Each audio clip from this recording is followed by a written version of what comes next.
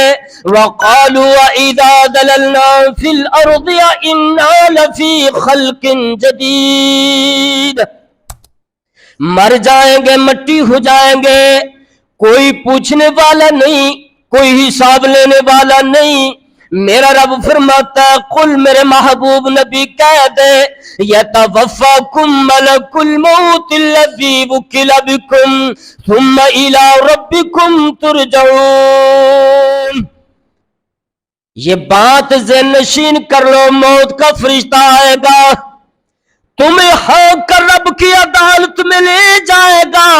جب تم اپنے رب کے سامنے جاؤ گے، سوچا تو یہ ہوگا کہ مر جائیں گے، مٹی ہو جائیں گے، لیکن جب کی عدالت میں جاؤ گے، رب کے سامنے کھڑے ہو گئے، اللہ رب العالمین اس نقشے کو بھی بیان فرماتا ہے وَلَوْ تَرَى إِذِ الْمُجْرِمُونَ نَاكِسُو رُءُوسِهِمْ عِنْدَ رَبِّهِمْ۔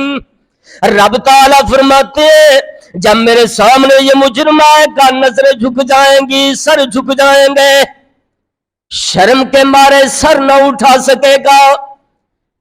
آج کون سا منہ لے کے اپنے رب کے سامنے کھڑا ہوں میں، اپنے رب کے سامنے کون سا عمل پیش کروں جس کی وجہ سے نجات مل جائے؟ اپنے رب سے کہے گا ربنا ابصرنا وسمعنا فرجعنا نعمل صالحا انا موقنون۔ اللہ رب العالمین سے عرض کرے گا اللہ ہمیں واپس لوٹا دے۔ ربنا ابصرنا وسمعنا فرجعنا، ہم نے اپنی آنکھوں سے دیکھ لیا عذاب کو، ہم نے کانوں سے سن لیا، فرجعنا نعمل صالحا، اللہ ایک دفعہ واپس بھیج دے، ہم کبھی بھی تیری نافرمانی نہ کریں گے، تیرے ذکر میں زندگی گزر جائے گی، تیرے ذکر میں ساری زندگی گزرے گی۔ اس لیے آج وقت ہے،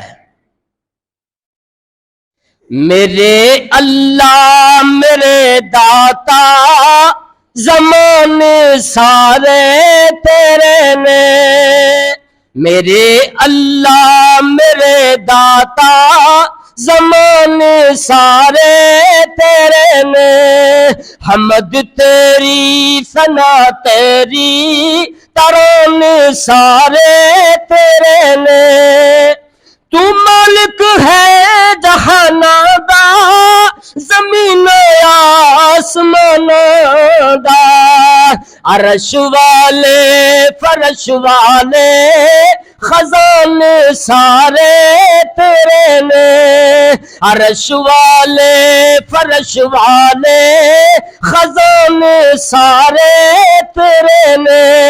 یہ تھوڑی سی جو زندگی رب نے دی ہے یہ زیادہ زندگی نہیں ہے، اللہ کے ذکر میں تیری زندگی گزر جائے۔ مسلمان بھائی تو سمجھتا ہے ایک رات آئے گی، اس رات عبادت کر کے اپنے رب کو یاد کر کے اپنا حق ادا رب کا کر دوں گا۔ ہم نے تو راتیں بنا رکھی ہے، ہم نے تو راتیں بنا رکھی، اب آنے والی ہے نا، مولوی بڑے فضائل مناقب بیان کریں گے، شعبان، نصف شعبان جسے شب برات کہتے ہیں، بچپنے سے اور دیکھتے آئے، بڑا اہتمام کرتے ہیں، امام صاحب آگے کھڑے ہو کے نفلی نماز با جماعت ادا کی جا رہی ہے اور اس کی فضیلتیں بیان ہو رہی ہیں کہ جس کی نمازیں چھوٹ گئی ہیں، اگر وہ اس رات امام کے پیچھے کھڑا ہو کے نمازیں پڑھ لے تو اس کی جو قضا نمازیں ہیں ان کا بھی حق ادا ہو جاتا ہے، حالانکہ ایسی کوئی قطعی روایت موجود نہیں ہے۔ حدیث میں جتنی احادیث آئی ہیں کم و بیش 135 کے قریب احادیث ہیں نصف شعبان کے تذکرے ہیں، جس میں 15 شعبان نہیں۔ حدیث کے الفاظ ہیں نصف شعبان، کیا لفظ ہیں؟ بولیے، میں بلا رہا ہوں، آدھا شعبان، آدھے کو عربی میں کہتے ہیں نصف. چاند کبھی 30 کا ہوتا ہے اور کبھی بولیں 29 کی. عیدیں تو بڑی کرتے ہیں آپ. شعبان 29 کا نہیں ہو سکتا. کوئی ایک بھی روایت ایسی نہیں ہے جس میں لفظ ہو 15 شعبان کی. جتنی روایات ہیں سب میں یہ مولوی مر جائے، مر کے زندہ ہو جائے، اسے پر لگ جائیں، یہ پھر بھی حدیث کوئی ایسی نہیں لا سکتا. ممبر رسول پہ کھڑا ہو کے دعویٰ کر رہا ہوں جس میں لفظ 15 شعبان کیوں. کیا ہے یہ؟ سب کو یاد کرا رہا ہوں. کیا لفظ ہے؟ سب بولے نصف شعبان، آدھا شعبان. یہ کب پتہ چلے گا؟ جب رمضان کا چاند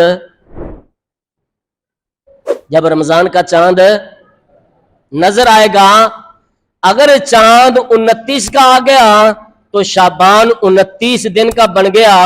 جب 29 کا بنے گا تو پھر نصف کب آتا ہے؟ بھائی 29 کا شعبان ہو تو پھر نصف کب آتا ہے؟ 14.5 دن. پھر آدھا دن تو آدھی رات. شرم نہیں آتی؟ عقل کے اندھے یہ لفظ کہیں نہیں ہے کہ 15 شعبان کے الفاظ کسی حدیث میں مل جائیں.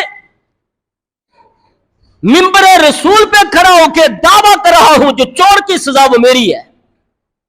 جتنی احادیث ہیں اس میں نصف شعبان کے ہیں، اور آدھے شعبان کا پتہ تب چلے گا جب رمضان کا چاند. اس سے ہی پتہ چل جاتا ہے کہ ان احادیث کی صحت کیسی ہے. بعض احادیث ایسی ہیں کہ ان کے الفاظ چیخ چیخ کر بتا رہے ہوتے ہیں کہ میری نسبت جھوٹی کی گئی ہے اللہ کے رسول کی طرف. ایک چیز. دوسری، آپ نے کیسے تعین کر لیا اس کا؟ اللہ نے قرآن میں ایک ایسی رات کا تذکرہ کیا ہے جسے آپ جانتے ہیں، جس کے بارے میں رب کا قرآن کہتا ہے اِنَّا أَنزَلْنَاهُ فِي لَيْلَةِ الْقَدْرِ لَيْلَةُ الْقَدْرِ خَيْرٌ مِّنْ أَلْفِ شَهْرٍ. لیلۃ القدر کی رات جس میں رب نے قرآن کو نازل کیا بڑی 1000 مہینوں سے بھی بہتر رات ہے، جس میں رب کے فرشتوں کا نزول ہوتا ہے. تو میرے رب نے اس رات کو بڑا مقام دیا، بڑا مرتبہ دیا. خیر من الف شہر. اللہ تیری قرآن پہ قربان جائیں. جب تو نے اس امت کا تذکرہ کیا تو فرمایا کنتم خیر امہ، یہ امت ساری امتوں سے بہترین. اور جب تو نے محبوب نبی کا تذکرہ کیا تو وہ بھی سارے نبیوں سے بہترین نبی. جب قرآن کی باری آئی تو رب العالمین کا محبوب نبی فرماتا ہے خیرکم من تعلم القرآن وعلمہ، اور قرآن کے ساتھ جس نے تعلق جوڑا ہے وہ انسان بھی بہتر بن گیا. یہ رات لیلۃ القدر کی رات ہے. اللہ کے محبوب نبی فرماتے ہیں اس کو آخری عشرے میں تلاش کرو. اور 27ویں کو لیلۃ القدر سمجھنے والوں، میرے محبوب نبی نے رات کا تعین نہیں کیا، فرمایا آخری عشرے میں تاک راتوں میں تلاش کرو. پھر تم نے کیسے یہ کہہ دیا کہ شب برات کی رات 15 شعبان کی رات تھی؟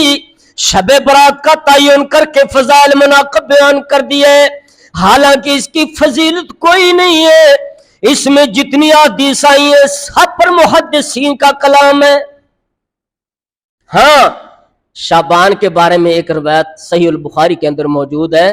سیدہ عائشہ رضی اللہ تعالی عنہا اس کی راوی ہیں، فرماتی ہیں پیارے نبی نے فرمایا، پیارے نبی کے عمل کو بیان کرتی ہیں کہ رمضان واحد مہینہ تھا جس کے مکمل روزے رکھتے تھے اللہ کے رسول صلی اللہ علیہ وسلم، اور باقی 11 مہینوں میں کثرت کے ساتھ جس مہینے میں روزے رکھے جاتے اللہ کے رسول رکھتے وہ شعبان کا مہینہ ہے۔ روزہ تو رکھنا ہی نہیں ہے نا، موت آتی ہے، وہ یوم عاشورہ کا ہی کیوں نہ ہو، ہم نے مخالفت کرنی ہے، ڈٹ کے مخالفت کرنی ہے۔ یوم عاشورہ کا 10 محرم اور 9 محرم کا پیارے نبی نے روزہ رکھا، 10 محرم کا روزہ رکھا، فرمایا اگلے سال زندہ رکھا تو 9 کا بھی رکھوں گا۔ لیکن میرے معاشرے کا مسلمان اس دن کیا کرتا ہے؟ ساری رات اتنی بڑی ڈانگ پکڑی ہوتی ہے اور کھڑا ہے، لگا ہوا ہے، اور صبح پھر گھر گھر تقسیم کر رہا ہے، اس کو کھلا رہا ہے۔ باہر نکلتے ہیں اور باقی دنوں میں کوئی پھوکا پانی پوچھنے کے لیے تیار نہیں ہے، اس دن جوس کے ڈبے رکھے ہوئے ہیں، کاٹنوں کے کاٹن ٹھنڈے کر کے۔ سنت سے اس قدر دور ہوتے چلے جاتے ہیں جو انسان بدعات و خرافات کو اختیار کرتا ہے۔ ایک چیز آپ نے شاید جیو چینل پر ایک مذاکرہ تھا ڈاکٹر عامر لیاقت کا، اس نے 5 علماء کو بٹھایا ہوا تھا، جس میں دیوبندی العالم بھی تھا، جس میں بریلوی بھی تھا، جس میں شیعہ بھی تھا، اہل حدیث بھی تھا، اور خود یہ ڈاکٹر بھی تھا۔ سوال کر رہا ہے جی یہ شب برات اس کا تذکرہ قرآن میں ہے؟ آپ یوٹیوب پہ اس کو آپ دیکھ سکتے ہیں، اس ویڈیو کو۔ جو بیٹھا ہے بریلوی اور دیوبندی عالم، ان دونوں نے قرآن کی اس آیت کو پڑھا جو سورۃ الدخان کی ہے، اِنَّا أَنزَلْنَهُ فِي لَيْلَةٍ مُبَارَكَةٍ۔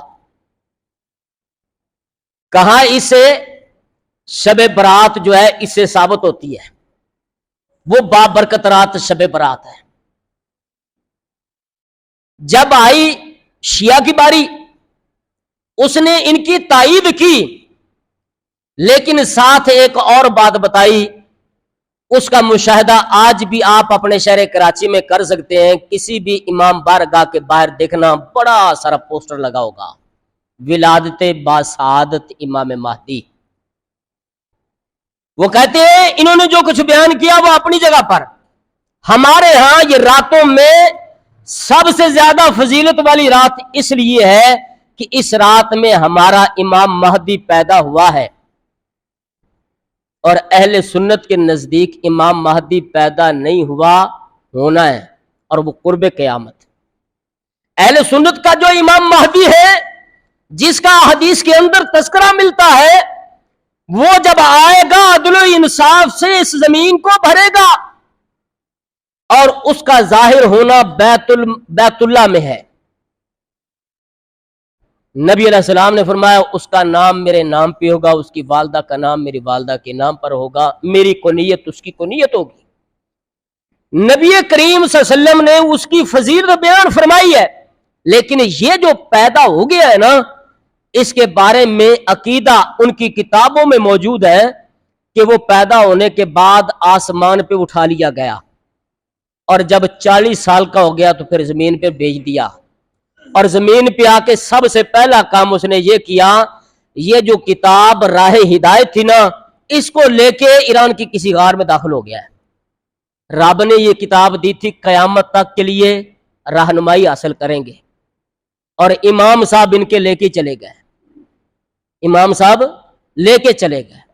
اب آپ بتائیں اس کتاب کا پھر مقصد باقی کیا رہ گیا؟ یہ جو بیچ میں امت گزرے گی اس کے آنے تک وہ رب کو کیا جواب دے گی کہ امام صاحب لے گئے تھے قرآن؟ یہ عقیدہ ہے۔ میں ذرا اپنے معاشرے کے اہل سنت مسلمانوں سے یہی تو سوال کرنا چاہتا ہوں کہ پھر رات کو 15 یعنی شب برات کی رات کو پیسے ویسے دیں گے نا اپنے بچوں کو، ذرا نکلو باہر پٹاخے شٹاخے چھوڑو، بڑا ثواب کا کام ہے۔ جیب سے پیسے دیتے ہیں، بیٹا جاؤ اس خوشی میں شامل ہو جاؤ، حیا نہیں آتی، شرم نہیں آتی؟ یہ رات مسلمانوں کی نہیں ہے، اس امت کے اہل سنت کو دھوکے میں ڈال کر ان سے یہ سارے کام فضیلتیں مناقب بیان کر دیے گئے، اور پھر یہ شام کو کھانا تیار کر کے بیٹھا ہوتا، حلوہ مانڈا ماشاءاللہ آج شب برات ہے، اور ساری رات کھڑے ہو کے عبادت میں، ایک رات، اور اس کے بعد پھر ایسی غفلت کی نیند سوتا ہے نا، اٹھنے کا نام ہی نہیں لیتا۔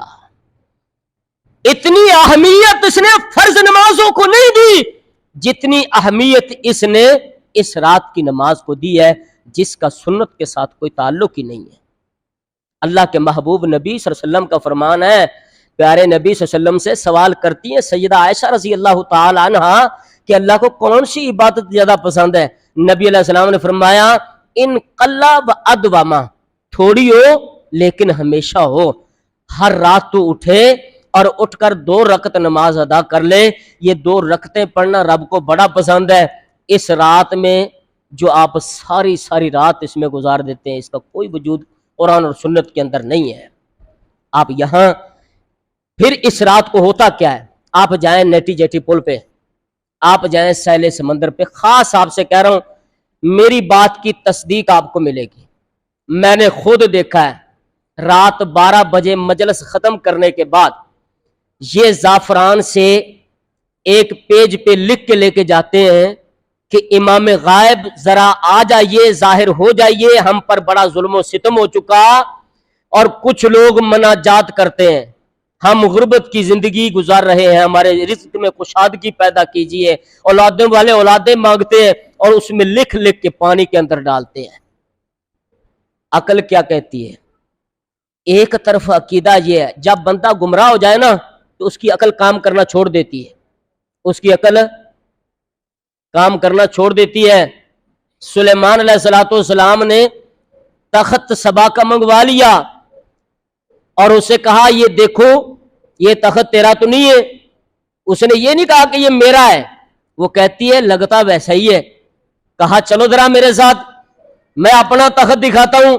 جب چلنے لگی تو اپنی پنڈلیوں سے کپڑے اوپر اٹھانے لگ گئی، تو رب کے پیغمبر نے پوچھا بھی یہ کیا کر رہی ہو؟ کہا آگے پانی آ رہا ہے، کپڑے گیلے نہ ہو جائیں اس لیے اٹھا رہی ہوں۔ تو رب کا پیغمبر کہتا ہے پانی نہیں ہے، یہ پانی کے اوپر میرے تخت کا ایک شیشہ لگا ہوا ہے، تمہیں پانی لگ رہا ہے۔ تو ملکہ سبا وہیں پہچان گئی کہ آج تک میں نے سورج کی عبادت کی ہے، مجھے اس پردے کا پتہ ہی نہیں چلا کہ سورج کو بنانے والا بھی ایک رب ہے، جیسے یہاں پتہ نہیں چلا کہ شیشہ ہے اور نیچے پانی ہے۔ عقل پہ پردہ آ جاتا ہے، جو بدعتی ہوتا ہے، جو مشرک ہوتا ہے۔ ایک طرف کہتا ہے امام صاحب، امام غیب قرآن لے کے کہاں چلا گیا؟ بولیے، غار میں، رکے پانی میں ڈالتا ہے، رکے جو لیٹر لکھ کے ڈال رہا ہے وہ کہاں ڈال رہا ہے؟ یہ عقل ہے۔ اس لیے تیرا اور میرا عقیدہ تب سدھر سکتا ہے جب آپ قرآن کو پڑھیں گے۔ یہ قرآن واحد کتاب ہے عقیدے کو، عقائد کو، مسائل کو، اعمال کو سدھارنے کے لیے۔ نبی علیہ الصلوۃ والسلام کی بات ہے، میں آخر پہ جملہ کہا کرتا ہوں کہ آپ نے جو کلمہ پڑھا ہے اس سے وفا کیجئے، لا الہ الا اللہ محمد الرسول اللہ، ایک رب کی وحدانیت کو مانا ہے اور محمد صلی اللہ علیہ وسلم کی رسالت کو۔ تیسرا کوئی نہ بڑی پگڑی والا، نہ چھوٹی پگڑی والا، نہ سفید جبے والا، نہ ہرے جبے والا ہے، نہ بڑا نہ چھوٹا، نہ امام اعظم نہ امام اصغر،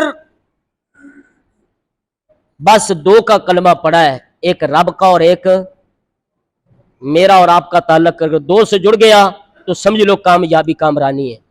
اگر ان 2 سے تعلق نہیں، 3 4 سے جوڑو گے تو دین صاف نہیں رہے گا۔ میں ہمیشہ مثال دیتا ہوں، میں پیدا ہوا، آپ پیدا ہوئے، ایک ماں تھی ایک باپ تھا، تیسرا مولوی صاحب کو پسند کرتا ہے تیسرا ہے؟ تیسرا داخل ہونے سے وجود پاک رہتا ہے؟